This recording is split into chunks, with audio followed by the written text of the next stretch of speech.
Hey, Susan, are you with us and Yeah. ready? Yeah.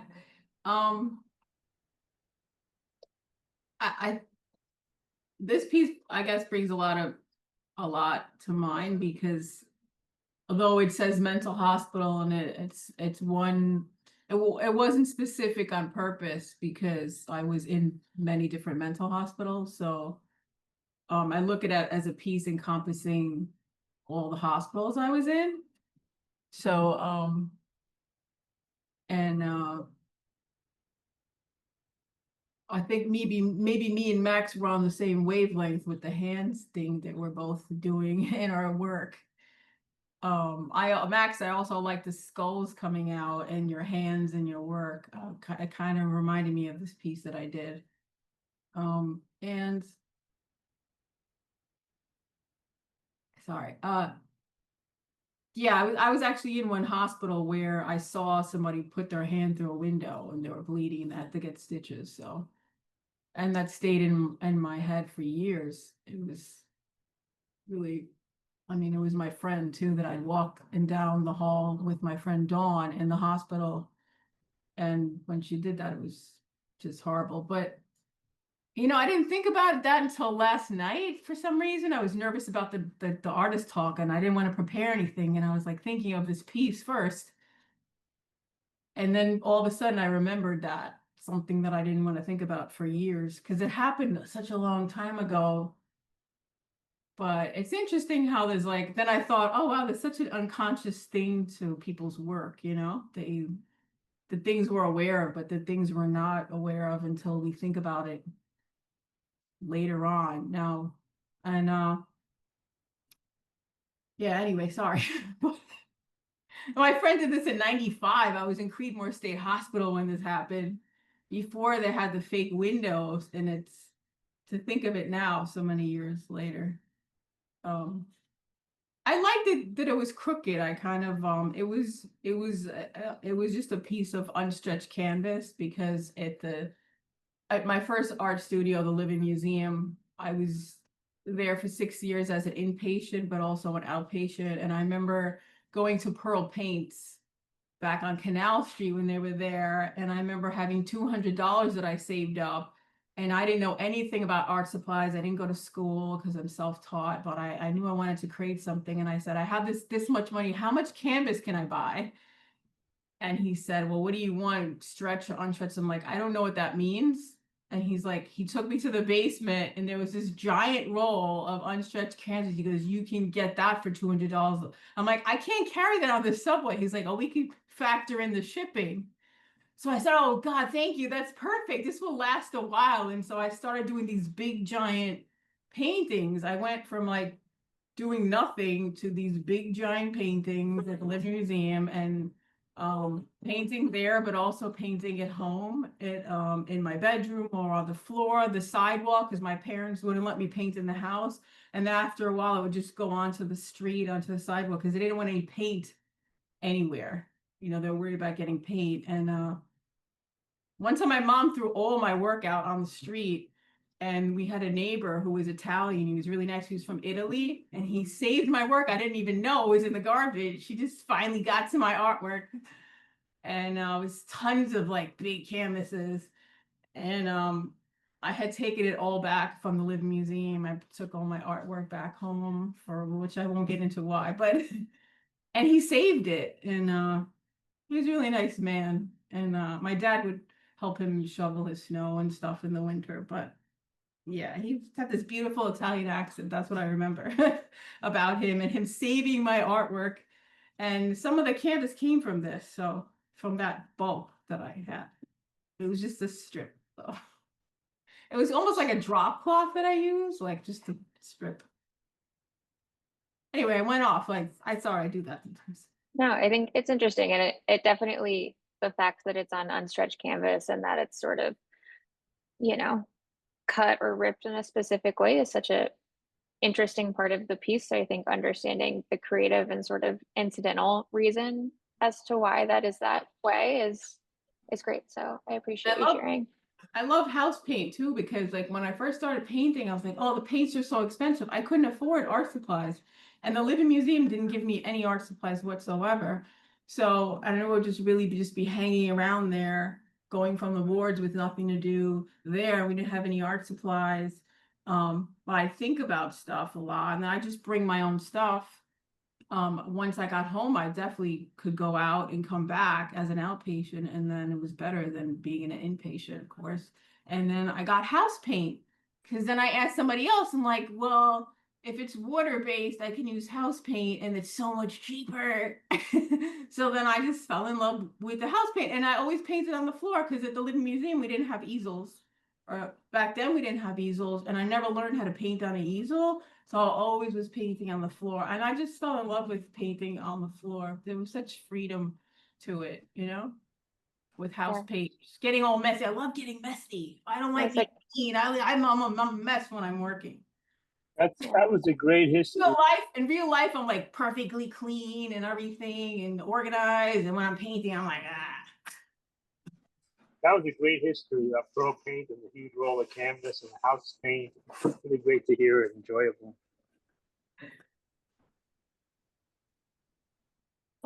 Maria, do you have a question? Yeah, I was just wondering, to me, when I first looked at this, it seemed like each one of these hands have meaning to them, like some kind of sign language for the deaf. And do you attach meaning to these positions and the hands and how they look? Yeah, definitely. They're actually all me. So I'm in all of my work.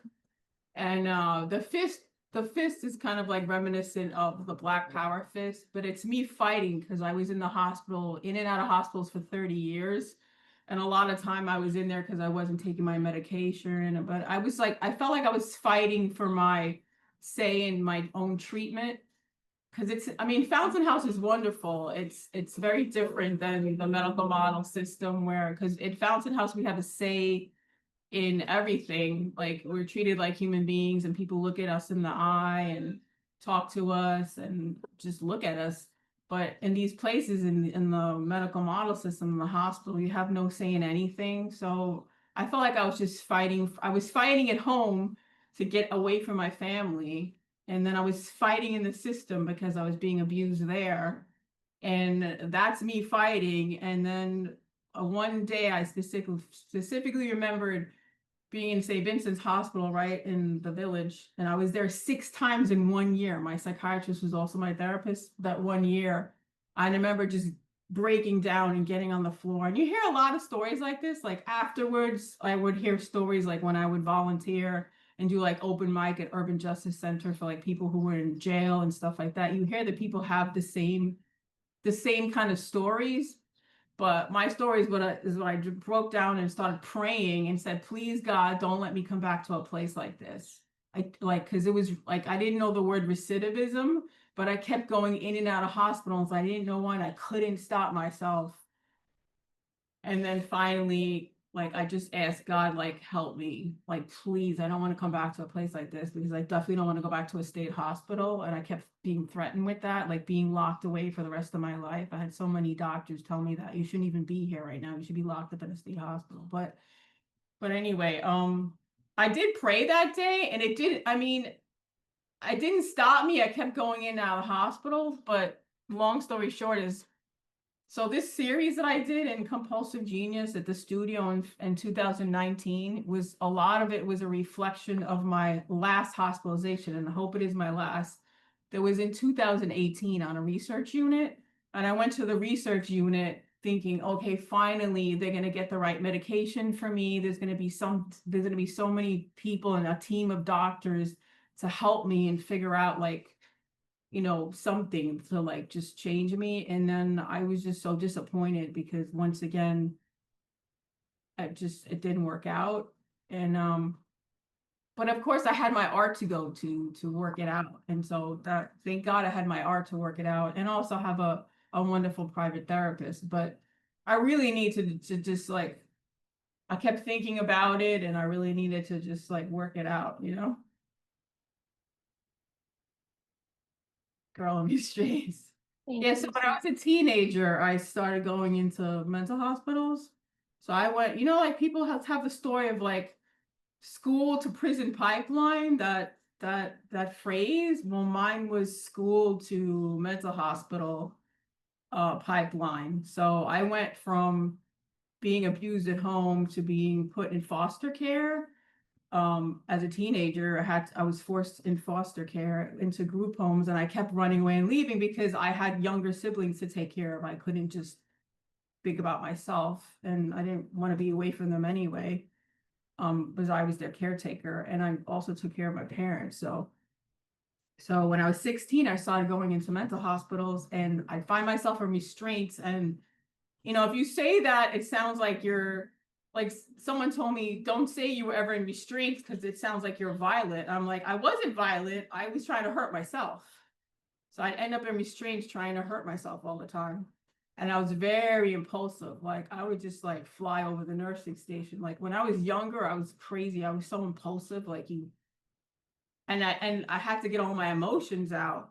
And the art really helped me, because if I didn't have a way to express myself in my art, I think I would still be and going in and out of the ER, being emotional, not being able to talk or express myself, and just getting restrained just so I wouldn't hurt myself for the night. Because when you're suicidal, it's like a small window. You have like within 2 or 5 minutes where you would act on it. And so within that 5 minutes, what people used to tell me when I was like doing peer counseling, like, what do you do to help somebody? And I'd say, for me, you have like 5 minutes where you just can't move. Like if someone can't restrain you and you can't lock yourself up, you have to like practice with your mind to tell yourself, don't move and don't react. Because in that 2 to 5 minutes, at least for me, like that's when I would just act on it and do something crazy. So yeah, now it's like, so this is like a self-portrait of me in restraints. Of course, I really naturally have very dark hair. And also it's like, you know, my mom didn't want me to do art in the house. So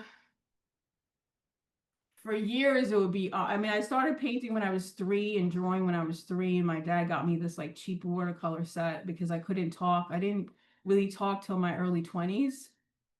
And then I found a private therapist to help me learn how to like put my emotions into words and stuff. But so like, words are important to me to be able to communicate. So, because even if I can't talk, like when I was in the hospital and I couldn't talk, one time it was really embarrassing. They made me wear a sign that said I can't talk. I can tell you, it was so humiliating, because like at the time I like, if I get upset, like no words would come out. And then they put me on medication where I couldn't talk. It was worse. It was horrible. I felt trapped in my body, but I could write stuff down. So like to be able to communicate is a huge thing. Like one time I was drooling from the side of my mouth, like over medicated. And I'm trying to tell the doctor, who was actually nice, one of the doctors that was cool with me. He was from Poland, and he was a theater director. So he and I clicked right away.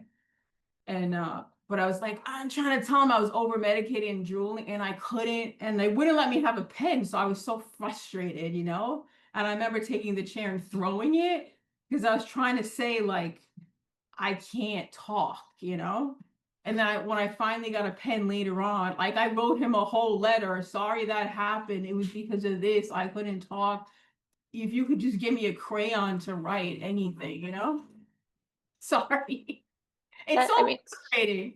No, I mean, that feels really powerful that you were in a place where you felt limited by communication and now have been able, I think, to communicate so much through your work. And I think the written word, particularly as well, with the evolution of the Asylum Doll series, where you've written all over them with different statements. I'm wondering if you could talk, so, this piece is obviously a drawing.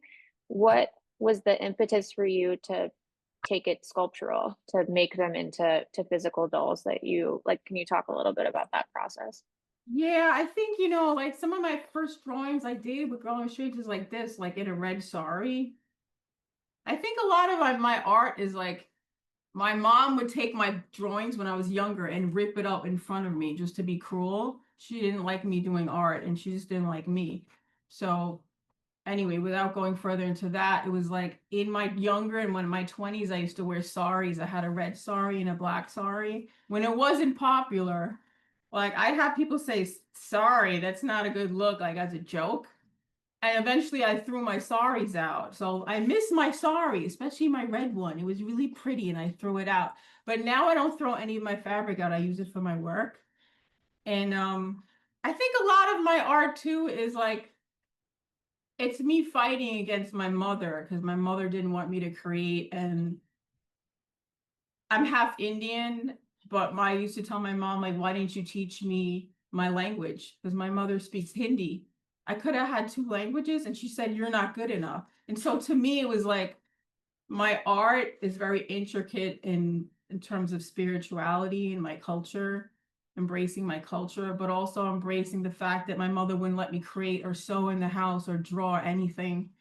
And so now like this one, like I'm making it real. Like this is Durga, the Hindu god.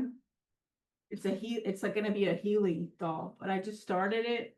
But it's you know, it's really taking my culture back that's mine, even if my mother didn't give it to me. I'm half Indian. So it's really taking that back. And the dolls are real. That's how I see them. I making the dolls 3D, making the drawings 3D is making it come to life. Thanks. I see that there's a hand up at the studio. Is there a question?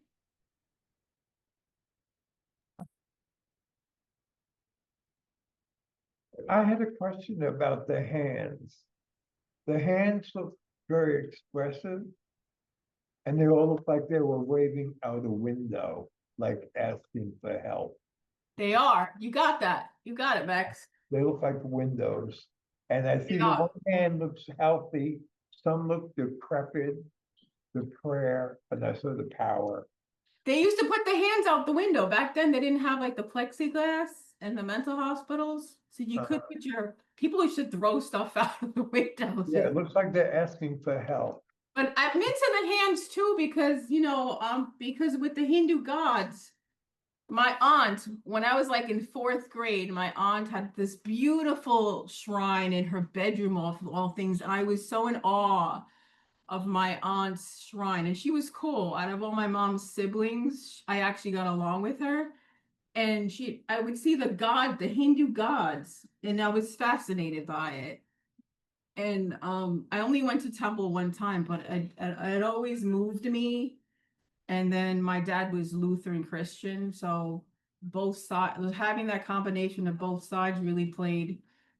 I didn't grow up religious, but it was there, you know what I mean? So it just really played a huge part in my work, even when I wasn't aware of it. But having gone to private therapy for 15 years now, private psychoanalysis, I know I understand a lot about myself and my work now, whereas before I wasn't even able to talk.